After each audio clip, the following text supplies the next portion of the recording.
Hello, and welcome back to your South King County real estate update. I am here on Friday, October 1st. It is October. I am shocked that fall is here and we're headed toward, we're this close to the end of the year. It is shocking to me. This year has just flown by. So, my name's Sarah Eggleston. I'm with Stone Egg Realty at John L. Scott, and I'm here every Friday to deliver your local news for the real estate market. So I'll go ahead and jump right into the slides. Okay, so as I said before, it's Friday, October 1st, 2021. And last Sunday, I forgot to change that. The Vikings won 30-17. And this next week, they'll be playing again at 1:05 our Pacific time. So tune in, make sure to cheer on your Hawks, and happy Blue Friday to you. I got my colors on. And Seahawks schedules are here. But before I jump into the real estate news, we actually have some other sports news in Seattle that is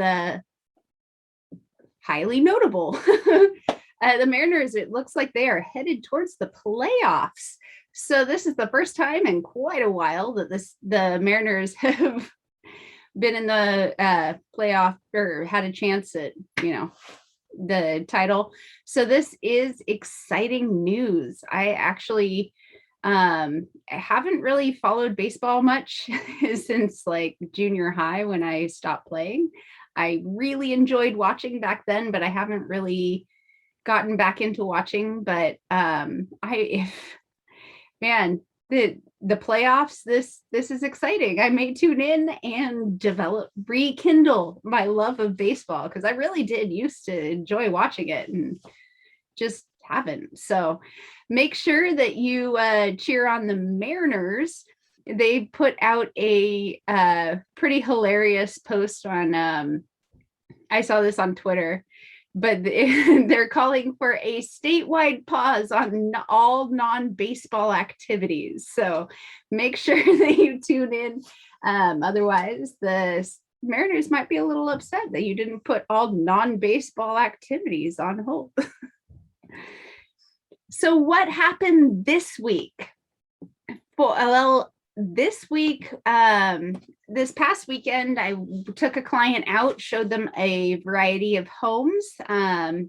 We'd been out a couple weekends in a row, but the home that they wanted to put an offer on the weekend before went pending before we were able to put an offer in.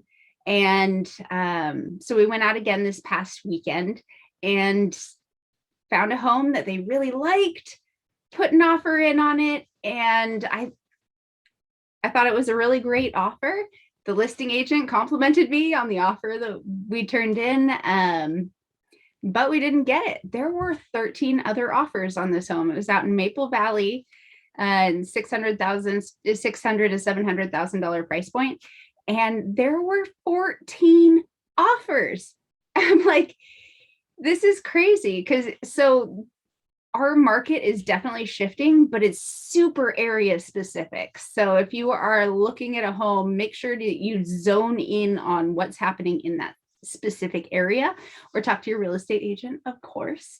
I'm happy to have that conversation with you, but it's super area specific what is going on in the real estate market right now. So certain areas and price points are still getting tons and tons of multiple offers. Others are slowing, maybe not getting as many offers, or sitting on the market longer before they get their first offer. So go jump back into these slides since I have a lot to get through today. So this came out a couple days ago. Seattle area home prices take biggest 12-month jump ever. And so this is actually based on July numbers. I know it came out like 3 days ago in the Seattle Times, but that's because this is based on the Case-Shiller Home Price Index, and that is lagging for 2 months. So this index is kind of interesting. It takes them a couple months to compile the data because they compare specific homes to the last time that home sold. So if the last time that home sold was in 1995, they'll take what it sold for in 2021 and calculate the difference. So this measurement metric is very, very accurate because it's comparing like to like, the same house before compared to the same house now. But it takes them a while to compile the data. So we don't get it as right when it's relevant. But yeah, the millennial shoppers and move-up buyers with bigger budgets help drive price increases over the last year, but the lack of supply has not helped. So Seattle area has, since July 2016, has a 68.8% growth. National average is about 45%. So you can see we are tracking way above the national average for home price growth over time. I thought this was a really interesting way to break it down. I haven't quite seen it broken down this way before. If a typical Seattle area buyer put away 10% of their income every month, they would need to stock away funds for roughly 12 years to save up 20% on the average home based on current prices. And that, I mean, that is a really interesting stat, and it's up 7.5 years from 1990. So granted, you don't need 20% down to buy a home. This is one of those like myths that has been floating around. There, you can have 3.5% down on an FHA, and there's programs like the Washington State Bond Program that are actually 0% down. So whether you have the amount of the down payment that you have is not necessarily like the only important information. But the cash buyers and those that can put a lot more down on a property do have a slightly better edge on getting their offer accepted, just because it looks like a more solid offer. But the signs are starting to show that home price growth has reached its peak. So we'll see things tick down over the next couple months. The month-to-month appreciation from July to August was more moderate, heading to more moderate levels than June to July earlier in the year. And so the average home with a mortgage gained equity of about $51,500 in the second quarter, an increase of 29.3% from April to June quarter last year. So you can see that those that do own a home are gaining equity in that home pretty quickly. And home equity can have broad impacts on the economy. Basically, if you own a home, you can take money out of that home and make big purchases. If you have a medical emergency, you have those funds available. But really, if it's also making this equity gain is making it harder for non-homeowners to get into the market. And this was pretty shocking to me. Washington State saw an average equity increase of $103,000 over the course of a year in their home. Let that sink in for a second. $103,000 increase on average in Washington over the course of a year. That is a mind-blowing number. So yeah, this whole price run up was fueled by really low mortgage rates, lack of inventory, and basically the meaning of home was different after the start of the pandemic. People are spending more time in their homes. They want to spend a larger percent of their income on their home and being there, and rather than trips and all this other stuff that we haven't been able to do recently. So the median home price previously of previously occupied homes rose 14.9% in August from a year earlier, but that is more modest than what we were seeing in June, July, of 20 to 25% increase. So at least we're kind of topping off, and hopefully some of those would-be home buyers are able to catch a break and get into the market. And we do expect that home price growth to slow over the next few years. And I apologize for kind of beating this article into the ground, but it was an important one. So I am taking my time a little bit on it. But as homeowner equity rises, that allows borrowers to have a little bit of a buffer on if a medical emergency, financial hardship, you have to suddenly like change jobs and that income is interrupted. I mean, there's so many ways that home ownership can provide that safety net for uncertain times. First-time home buyers accounted for 29% of home sales in August. A year ago, they made up 33%. So this is just showing the ugly side of that price increase, where that's pushing some people out of the market, unfortunately. But those who have owned homes who would have otherwise ended up underwater, maybe they did lose their job, but they owned a home and had a lot of equity in it, and were able to refinance and pull money out to continue living during that time. Those people, because of the equity gain, didn't lose their home. We are not headed towards a huge foreclosure mess like we were back in the housing crisis, and which I'll get to in just a second. Right now, actually, what's happening with forbearance and foreclosures. So of the number of mortgages that went into forbearance, we are now under 2 million. We were started close to 5 million and have ticked down throughout the course of the last just over a year to now under 2 million upon exit from forbearance plans. So there was 42.9% that were paid in full. They didn't need the forbearance program anyway. Almost 40% worked out a repayment plan, and 17% are still in trouble. And I don't want to discredit how horrible this is for those for this small percentage. For them, it is an absolute disaster. But I've heard a lot of people comparing this time to 2009, 10, 11, and like, it's not the same. In all, just 130,000 of active forbearance plans have less than 10% equity after factoring in 18 months deferrals.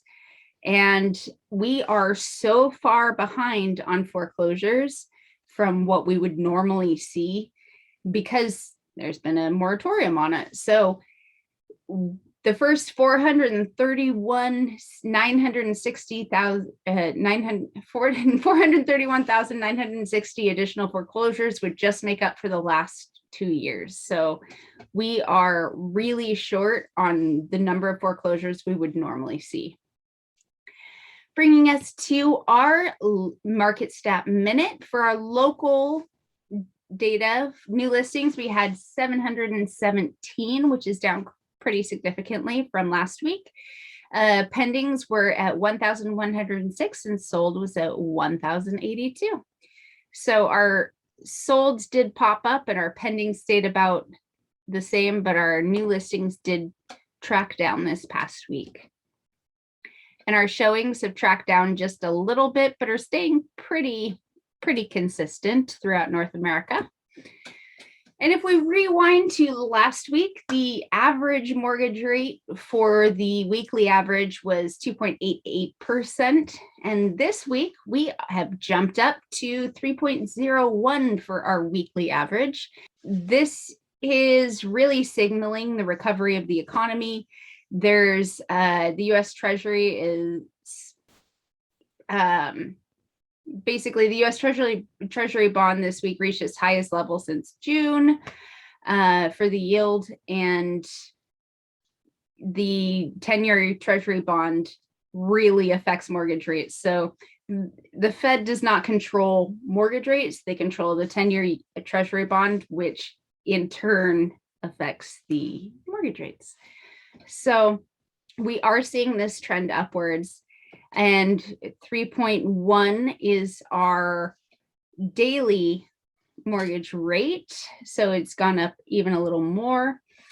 And this was from the chief economist at Zonda, which is a real estate statistic company. The single biggest risk to housing, rising mortgage rates, is a real possibility in the next year, and that could bring prices down. Further other economic, financial, and confidence challenges could also result in a drop or flattening of home prices, even with solid buyers in place. But a drop or flattening in home prices is a far cry from the crash we saw during the Great Recession. So this quote is much more pessimistic than most of the experts that I've been seeing. This is saying there could be a drop in prices. Most of the reports that I'm seeing, they're suggesting that there will be a slow in home price growth, especially in the Seattle area, because we have so many jobs opening up in this area. Our tech industry is just super strong and growing all the time, and people are constantly moving to this area because it's awesome. So if we look at mortgage rates over the last year and a half, so this is since January 2020, you can see where we started. And we started the pandemic with historically low interest rates, because normally our average interest rate is like 5% during normal times. So, or 9%, depending on what years you use for your measurement. But we were just over 3.7 and have gradually made it down.